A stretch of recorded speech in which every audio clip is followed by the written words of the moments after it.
예, 진범 논란을 빚은 이춘재 연쇄 8차 사건의 4차 공판이 어제 있었습니다.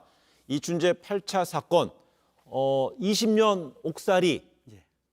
윤모 씨 이거로 지금 알려진 사건이잖아요. 예, 그러니까 네. 이춘재 8차 사건이라는 게 이제 이춘재가 저지른 8번째 살인 사건이다라는 뜻이고요.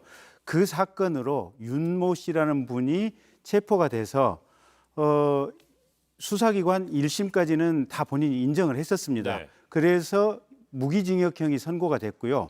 근데 이제 이분이 항소심 대법원에서는 실은 나는 경찰에서 고문받아서 억울하게 자백을 했다라고 했는데 네. 이 항소심에서나 대법원에서 이 주장이 받아들여지지 않고 무기징역이 확정이 됐는데 이분이 교도소 생활을 하면서 굉장히 성실하게 교도소 생활을 했고 또 별다른 전과가 없어서 20년 정도 복역을 하던 중에 네.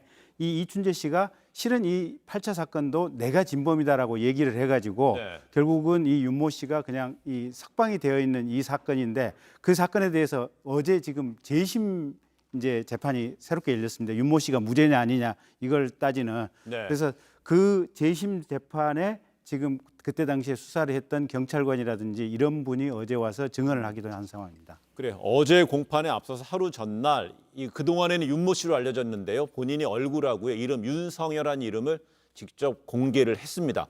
근데 어제 공판에서는 당시 담당 형사였던 신모 씨가 증인으로 출석했습니다. 그러면서 20년간 억울한 옥살이를 한 윤성열 씨에게 사과를 했습니다. 어떻게 지금 경위가 어떻게 된 거예요? 지금 증인 신문이 네. 3시간 반이나 이루어졌습니다. 사실 뭐 네. 증인 신문이 굉장히 뭐 짧게는 10분, 20분도 하는데 3시간 반이라고 한다면 굉장히 길게 증인 신문이 이루어진 것으로 보이는데 이 신문 과정에서 사실 당시에 이 경찰이었던 심 씨의 잘못됐던 수사를 지금 변호사, 검찰, 판사가 계속해서 물었습니다. 네. 좀 앞뒤가 안 맞는 이야기도 많이 해서 판사가 제대로 이야기를 해라, 정확하게 이야기를 해라라는 이야기도 했는데 이 3시간 30분의 증인 신문 마지막에는 뭐라고 했냐면 이제 잘못을 인정을 하고 사과를 드리고 싶다. 죄송하다. 네. 억울한 옥살이를 하게 했다라고 이야기를 하면서 이 윤 씨를 향해 몸을 돌려서 사과를 하는 모습을 보였습니다. 물론 이제 구체적으로 어떤 부분에서 자신이 잘못을 했다라고 명확하게 밝힌 것은 아니지만 그 당시에 수사를 담당했던 경찰 당사자가 지금 피고인이라는 이제 재심을 하고 있는 본인에게 사과를 했다라는 부분에서 큰 의미가 있었다고 생각을 예. 합니다. 근데 윤성열 씨를 향한 담당 형사의 사과는 31년 만에 이루어졌습니다. 이 윤 씨에게 어떤 의미로 다가왔을지 윤성열 씨의 법률 대리인인 박준영 변호사에게 저희 뉴스온 제작진이 직접 이야기를 들어봤습니다. 함께 들어보시겠습니다. 저는 굉장히 의미가 크다라고 생각합니다. 예, 지금까지 이런 잘못된 수사와 재판을 했던 그 당사자들, 공권력의 당사자들이 사과를 한 사례들을 거의 찾기 어렵거든요.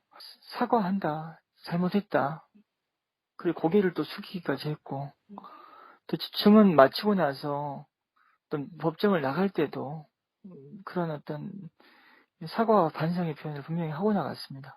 그래서 진정성은 충분히 있었다고 생각하고요. 그리고 사과를 받은 당사자 윤모 씨 입장에서는 만족스럽지는 않지만 그래도 처음 당시 경찰이 또 잘못을 인정하고 반성하는 모습을 봐서 또 위안을 좀 찾지 않았을까라는 그런 생각을 합니다.